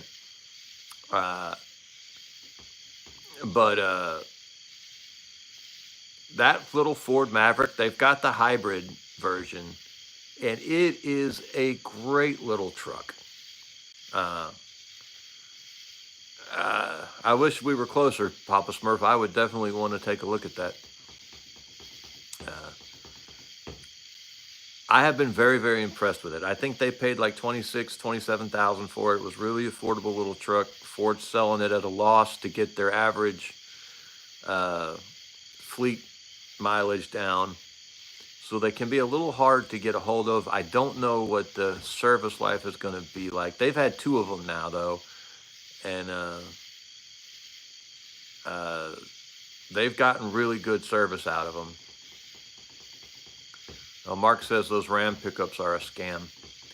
But you mean like the whole Dodge line or just those little tiny ones?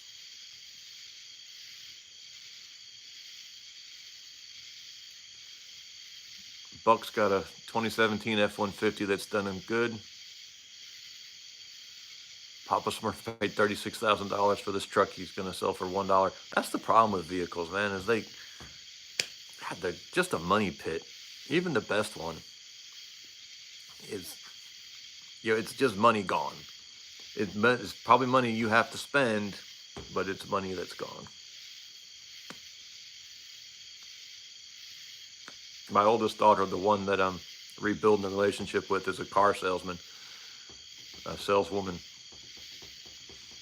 And she's like, if you need to help, because we drive an old church van, because we have to. Okay, I got you. So the whole Dodge line, Mark is just not a Dodge fan. And she's like, "Come talk to me. I'll get you a good deal on a car," because we have an old beat up church bus, because we have to, because how many people we haul around. And it looks terrible, but it's in great shape. This church never drove it, and they kept it maintained, and they finally decided they replaced it. They just bought a new van that they were never going to drive, and they sold this one for like $1,800 or something. And it's in great shape. It has less than 100,000 miles on it. It's old. It's an old van. It might be a 2001, but I don't think so. I think it's a 1990 something. I was like, no, baby, I'm gonna keep this one, because it's a 1 ton. It's the 15 passenger 1 ton. It's got the tow package. It's got the big motor. It's basically a truck with a station wagon body on it. They can haul 15 people. I love them. My son-in-law needed help this weekend. It was a big weekend. He needed to swap a boat from one trailer to the next trailer, and so he asked if I'd go help him. And he's like, "You won't have to." He was acting like that van of mine couldn't launch the boat. He was like, "We'll swap everything out so that my truck's doing the work." And I was like, "Son, I've got a 1 ton van." Now he has an Excursion, which he has a diesel Excursion, which is also a stout vehicle. But I'm saying, this van ain't gonna have any problem launching that damn boat, and it didn't. I backed the empty trailer in. He pulled the boat on, and I pulled the trailer right out. We got the trailer out of the water, and once I had the weight of the boat on it, we realized both tires were flat, and the van pulled it out no problem. So I love those giant 1 ton vans. They're ugly and they're a little inconvenient, but boy, are they useful. And my wife's gotten used to driving them finally. We used to do minivans, but we just can't anymore. We've got too many. There's 7 kids in the house, but there's actually more than that, because we've got a grandchild that spends a lot of time with us, and so if she's got the 8 kids, and plus her, she won't fit in a minivan. And then if I want to go anywhere with the family, and then if we have any of the other grandkids or any other, I mean, we just got too many people. Uh,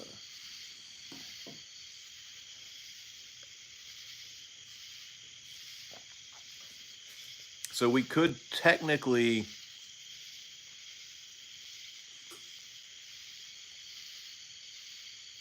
I mean, we could technically get away with a 12 passenger, but why would you? Because you can get the 15 passenger, take out the rear seat, you've still got a 15 passenger, I'm sorry, you still got a 12 passenger van with like basically a truck bed at the back. It's almost the size of a small truck bed back there if you take out the rear seat.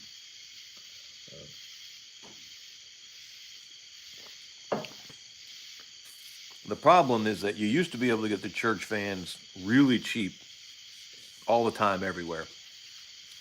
But the Hispanic work crews love them for obvious reasons. They got to drag a bunch of people around. Most of these people don't drive, so it's actually gotten really hard to find good church vans anymore. Plus, the churches are just closing. Have y'all noticed how many closed, vacant, empty, abandoned church buildings there are around? That's probably worse down here because we had literally a church on every corner for, centuries. And so we've just got more churches to close. But there are a lot of abandoned churches around.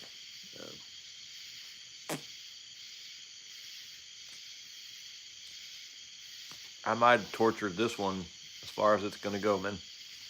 I'm going to milk it down a little bit. Go to Altus. There's a church every few blocks. Yeah, that's how it is around here too, Papa Smurf. It's just you can't turn around without tripping over a Baptist church. At least you couldn't used to.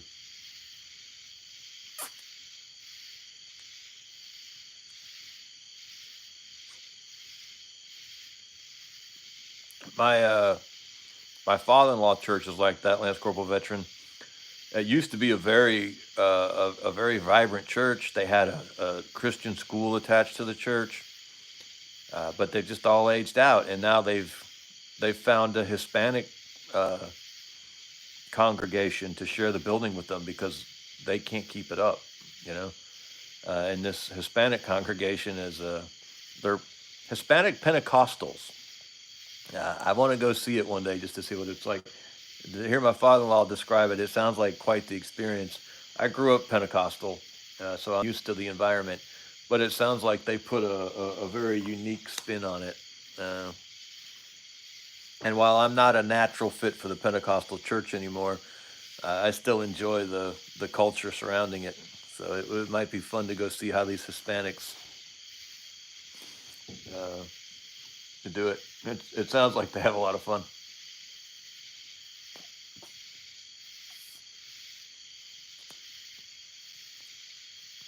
But even the church we went to for years, which we left during COVID because they wanted us to get a reservation. You would have to reserve your spot for church during COVID. I was so mad. They also told me to stop carrying a pistol. So those two things happened at the same time. I was like, no, we're out. And so we left the church. Hmong Methodists, those would be an interesting a combination. But that church was a very vibrant, large local church for a very long time.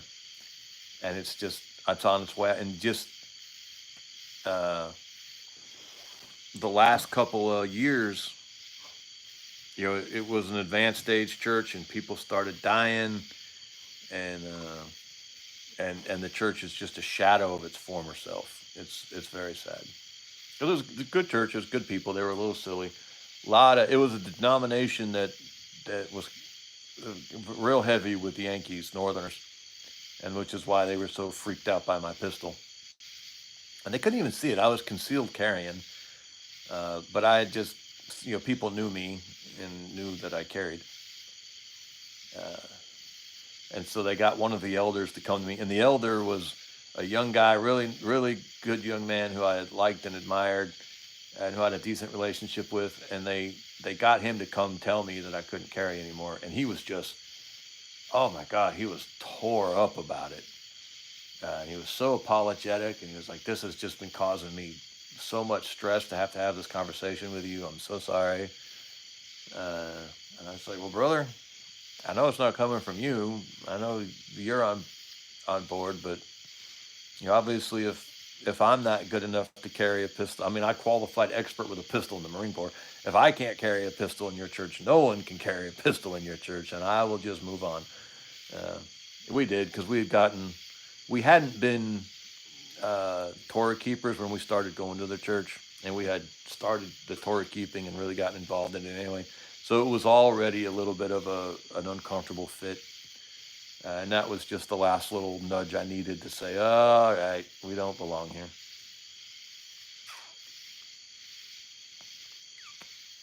All right, I shouldn't do it, but I'm going to light this one last time so we can wrap up. As usual, our topic was stupid, and we didn't talk about it, and it's fine. I would have showed up next week with a sword. That would have been the correct response, Mark. That would have been funny. The kids are still involved in their Awanas program, so they still go on Wednesday nights during the school year. And the boys will sometimes have big old sheath knives on their belt. Oh, Buck, the topic wasn't any good. It wasn't important. It never is. I always know you men are going to take the conversation and lead it in far more interesting areas than I could ever do. Hey, Dean. So the Sabbath isn't about worship. The Sabbath is about rest. You could do Sunday church and never actually be in violation of any of the teachings around the Sabbath. Now, I prefer a Friday night or a Saturday worship or assembly because I need one of my weekend days to be free and clear. So since I'm already restricted on what I can do on the Sabbath, I do like to have that day be my assembly. And we do go to a Saturday assembly. But there's nothing wrong with assembling on Sunday as far as Torah is concerned. We're not told what day of the week to assemble. The Sabbath teachings are, it's rest. Do no servile work. We're not forbidden from buying anything on the Sabbath, but we are forbidden from selling anything on the Sabbath. And so the rule I've set in my family is that we don't buy on the Sabbath. I will occasionally, for extreme cases, loosen that, but not often. But that's a personal rule. That's not something that I can root in the Torah. So yeah, no selling, no servile work. The rule of thumb I use with the Sabbath is Jesus and the disciples picked grain to eat right then. And the principle I draw from that is that I can't do anything that would have benefits or results outside of that day. Oh, and also, you can't kindle a fire. But like if someone was exercising on the Sabbath, I wouldn't think that was necessarily a violation of it. If someone was working in their flower garden because they like flowers, that wouldn't be a violation. Yeah, I agree, Mark. I don't like making other people work on the Sabbath. I mean, I don't know why what Sunday would have to do with that, but yeah.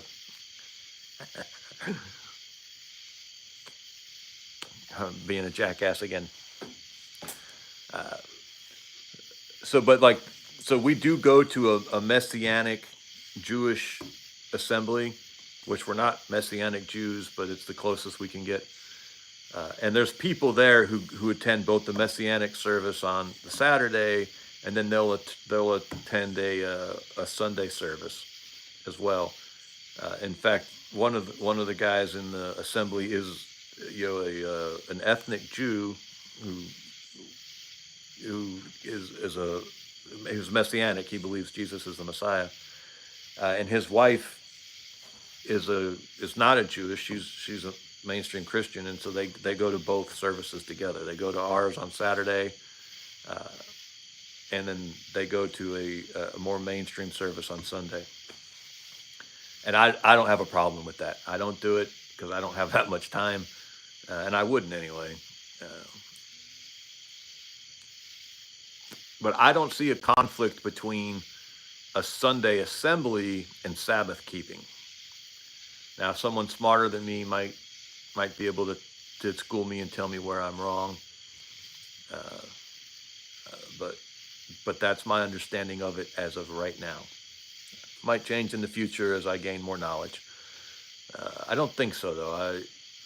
I've looked into it, and I cannot, because think about this, Dean. None of us have any problem with a Wednesday night prayer service. So if we could pick a day like Wednesday to assemble for prayer,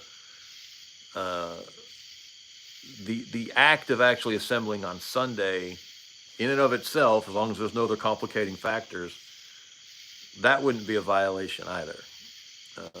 And in fact, our assembly has a Sunday prayer service scheduled in the next couple of weeks because they feel like they need some extra prayer for some things about the direction of the assembly and things, and they don't want to take up any time out of the Sabbath meeting, so they're going to add a Sunday prayer meeting for the direction of the assembly. And like I don't have any problem with that. I don't see where there would be any conflict with any teachings out of the Torah for that.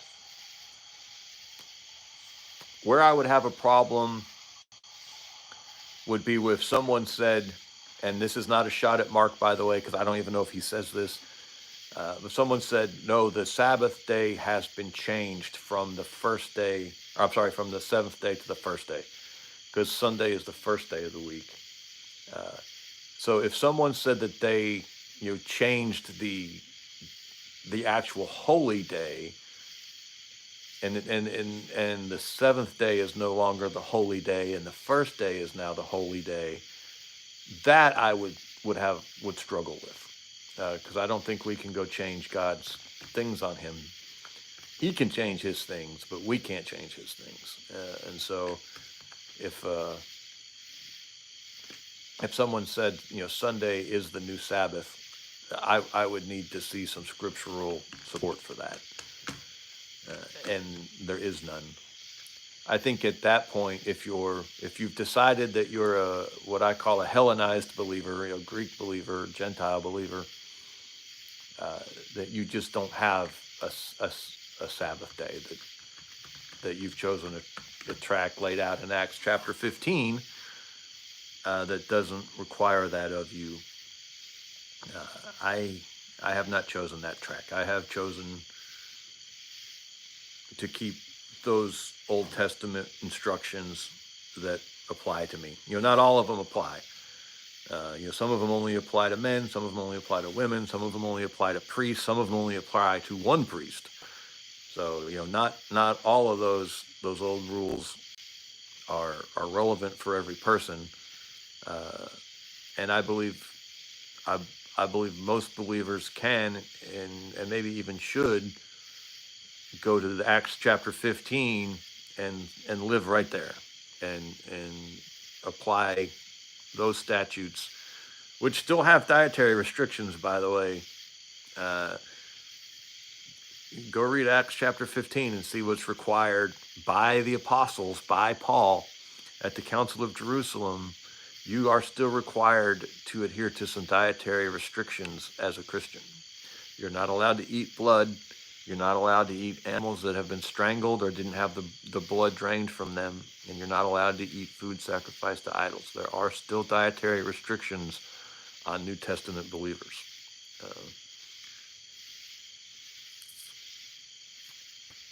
That was a game changer for me when I realized that. Because what I've always was heard through all the years was God did away with all those old rules. He doesn't care. He doesn't care. You know what, Mark? I need to go to a mass one day just to experience it. I've been to a Catholic wedding, so I assume there was a mass said there. But I may not have been in an entirely lucid state because it was a Catholic wedding. So I don't remember much about it, but I've never actually experienced a mass, and I'd like to see a Latin mass, and then maybe a Novus Ordo done well, just to see what it's like.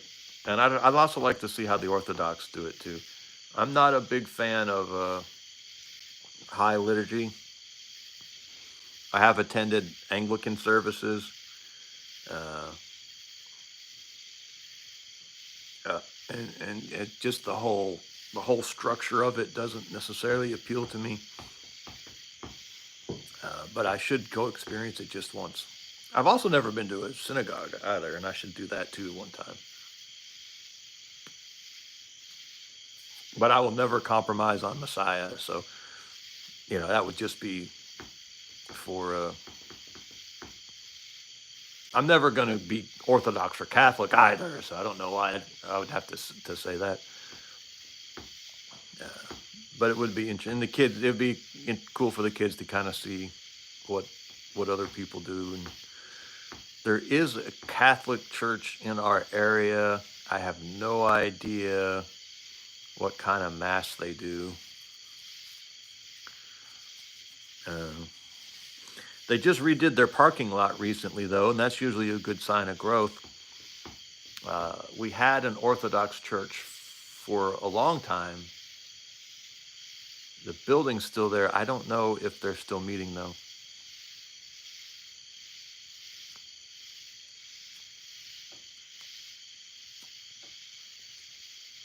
And I don't know how accurate they would, I don't know how Orthodox. This is this is a little rural community up in the foothills of the Appalachian Mountains, and there is not a native population of Orthodox believers for them to draw from. So I'm not even sure what they're doing here, but they're here, and I guess I should go check them out. One of the guys in our assembly went there for a little while. I should ask him about it. It was years ago that he was involved. Anywho. All righty, man. We might be running out of steam.